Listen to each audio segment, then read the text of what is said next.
नमस्ते दोस्तों, आज मैं रीजनिंग का कोडिंग डिकोडिंग बताने जा रहा हूँ। इससे पहले मैं स्क्वायर रूट, क्यूब रूट और क्यूब के बारे में बताया था, जो आप लोगों को बहुत ज़्यादा ही पसंद आया। अगर आज भी कुछ सीखने को मिले तो अवश्य लाइक और सब्सक्राइब कीजिएगा। देखिए, कोडिंग डिकोडिंग एक छोटा सा टॉपिक है रीजनिंग का, लेकिन इससे बहुत ज़्यादा ही सवाल पूछे जाते हैं। तो इस तो बेसिक बातें थोड़ी सी बताते हैं। देखिए, ए से Z English alphabet, Z to A reverse order of English alphabet, A to M first half of English alphabet, Z to M second half of English alphabet. और इसके अपोजिट भी होते हैं, ए का जेड, बी का Y, C का X. यानी कि ये 13 और ये 13 टोटल 26 लेटर होते हैं इंग्लिश अल्फ़ाबेट के, जो कि एक दूसरे के, यानी ए का जेड, बी का वाई, सी का एक्स, डी का डब्ल्यू, ई का वी, एफ का यू, इसके होते हैं। तो हमको क्या करना है, इंग्लिश अल्फ़ाबेट में ऐसे बहुत से किताब में अलग अलग तरीके से दिया गया है। जैसे इजोटी का फॉर्म है, इजोटी लिख दिया जाता है, ई का 5, जे का 10, ओ का 15, टी का 20, वाई का 25, ऐसे बोलते हैं। और आगे के लेटर को कहता है काउंट करके गिनने के लिए। लेकिन हमें ऐसा करना नहीं है। एग्जाम में जल्द से जल्द सॉल्व करने के लिए हमें इंग्लिश अल्फ़ाबेट के प्रत्येक लेटर को याद ही कर लेना चाहिए। यानी कि ए का पोजीशन 1, बी का 2, सी का 3, ऐसे पोजीशन याद होना चाहिए।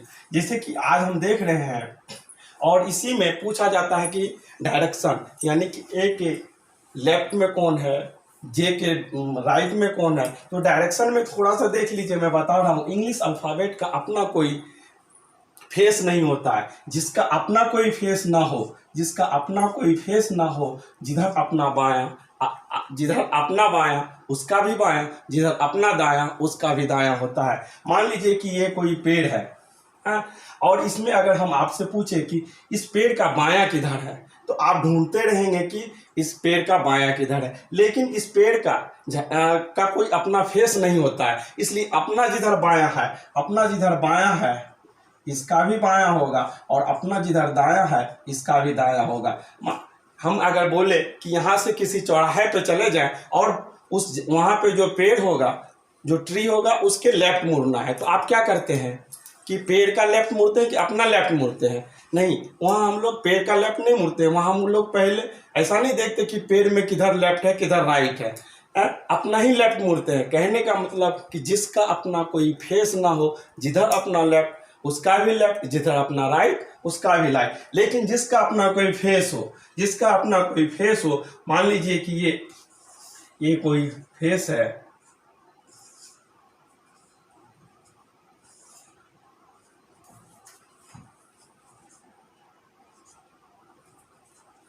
यहाँ पे अपना क्या है, फेस है। यहाँ पे दिख रहा है कि चेहरा दिख रहा है कि आर जो है, मान आर के लेफ्ट में कौन सा है, आर के लेफ्ट में कौन सा है। यहाँ आपके तरफ चेहरा करके बैठा हुआ, तो आर के लेफ्ट में कौन सा है, तो आर का जिधर अपना लेफ्ट होगा उसका भी लेफ्ट होगा, जिधर अपना राइट होगा उसका राइट होता है। जिसका फेस नहीं होता, लेकिन जिसका फेस होता है उसका अपोजिट हो जाता है। यानी आर का फेस जो है इधर है, तो इसलिए इसका लेफ्ट किधर हो जाएगा, एल की तरफ, और इसका राइट किधर हो जाएगा, एम की तरफ। और जबकि अपना यहाँ पे बोले, यहाँ इसका लेफ्ट इधर हो गया, यानी कि इधर लेफ्ट हो गया इसका, और ये राइट हो गया। यानी जिसका अपना फेस हो उसे फेस के अनुसार बैठा देते हैं। यहाँ पे देखिए, ये ट्री का कोई अपना फेस नहीं था, तो जिधर आपका बायां उसका भी बायां, जिधर आपका दायां उसका भी दायां। जिसका अपना फेस है, जिधर आपका बायां उसका दायां, जिधर आपका दायां उसका बायां, उसके फेस के अनुसार। अगर इसका मुंह उधर घुमा देंगे तो सेम ऐसा ही हो जाएगा। तो फेस के अनुसार उसको कर लेते हैं। अब आइए कि ये इसलिए आपको पूछा जाता है कि आर के राइट में क्या है, एल के लेफ्ट में क्या है। तो इंग्लिश अल्फ़ाबेट का कहने का मतलब हम बताना चाह रहे हैं कि इंग्लिश अल्फ़ाबेट का अपना कोई फेस नहीं होता है। अब इसमें कुछ क्वेश्चन पूछे जाते हैं कि कैसे आप निकालेंगे कि इसका रिजल्ट क्या होगा। ये जानने के लिए, जैसे कि मान के चलिए कि लिख दिया कि राजीव को राजीव को UDMLY लिखा गया, तो उमेश को क्या लिखा जाएगा? देखिए राजीव को, अब आइए कि इजोटी, आप जो बोले कि इजोटी, ये जो फार्मूला है इसको हमको याद नहीं करना है, जो कि आपको हर किताब में मिलेगा, यही फार्मूला से वो बनाने के लिए बोलता है। इजोटी में आप जोड़ते रहेंगे, ई के बाद वाला 5, सिर्फ ई का आपको याद है, आगे वाला याद नहीं। आपको हमेशा जो है लर्न कर लेना है पूरा ए से लेके जेड तक का इंग्लिश अल्फाबेट का लेटर, यानी कि एक पोजीशन पर ए, 2 पोजीशन पे बी, ऐसा याद कर लेना है जेड तक। अब देखिए आर का पोजीशन क्या होता है? Are 18, A1, J10, I9, V22।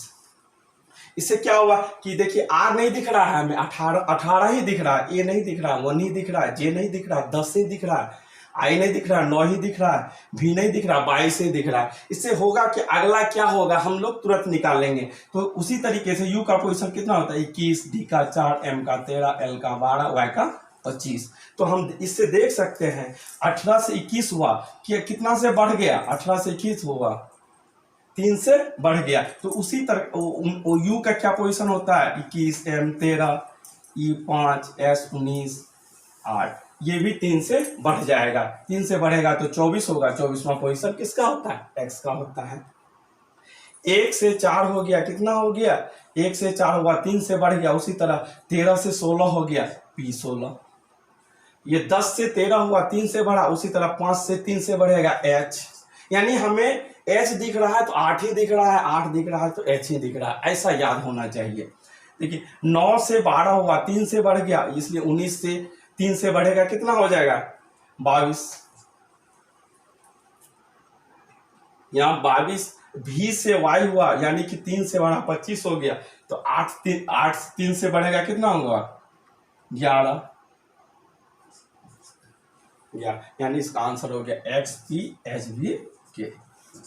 यानी कि हमको पोजीशन याद होना चाहिए। पोजीशन याद होने से हम जल्द से जल्द कर लेंगे। अब आइए कि रोमी को टॉम्स लिखा जाता है तो सेट को क्या लिखा जाएगा? आर का पोजीशन आप याद रखिए, आर का पोजीशन 18 होता है, ओ का 15 होता है, एम का 13 होता है, आई का 9 होता है। अब देखिए टी का 20 होता है, एम का 13 होता है, ओ का 15 होता है, जी का 7 होता है। यहाँ हम लिख रहे हैं, आपको लिखना भी नहीं है, आपको याद रखना है। याद रखेंगे तो इससे होगा क्या कि आप आर देखेंगे तो आपको 18 ही दिखेगा, टी देखेंगे तो 20 ही दिखेगा, ओ देखेंगे तो 15 ही दिखेगा, एम देखेंगे तो 13 ही दिखेगा। उसी एस का 19, ई का 5, टी का 20, एच का 8। यहाँ देखिए 18 से 20 हुआ, 18 से 20 हुआ, 2 से बढ़ गया। उसी तरीके से 19 से कितना हो जाएगा? 21 हो जाएगा, यू 21। ठीक है। 15 से 13 हुआ तो 2 माइनस हो गया, इसलिए 5 से 2 माइनस हो जाएगा, यानी 3 क्या हो जाएगा? सी। 13 से 15 2 से बढ़ गया, इसलिए 20 से 2 से बढ़ जाएगा, 22। 9 से 7 2 से कम हो गया, 8 से 2 से कम हो जाएगा, क्या हो जाएगा? F6 answer. यानी कि हम जो इसको आगे बढ़ा रहे हैं, घटा रहे हैं, जो भी कर रहे हैं, इसी में कभी अपोजिट पूछ देता, ए का जेड, बी का वाई, सी का एक्स लिखा गया, तो जे के एल एम को क्या लिखा जाएगा? तो जब भी अपोजिट का, दोनों अपोजिट का जोड़ जो होता है 27 होता है, यानी 1 इसका 26, दोनों का योग 27 होता है। लेकिन वो भी हमको 27 होता है ये जान रहे हैं, जानते हैं, लेकिन जोड़ के नहीं निकालना है, हमको याद ही रखना है, ए का जेड, बी का वाई, सी का एक्स, डी का डब्ल्यू, ई का भी, तो टोटल याद रखें। इस तरीके से हम लोग कोडिंग डिकोडिंग जल्द से जल्द निकाल सकते हैं। Thank you.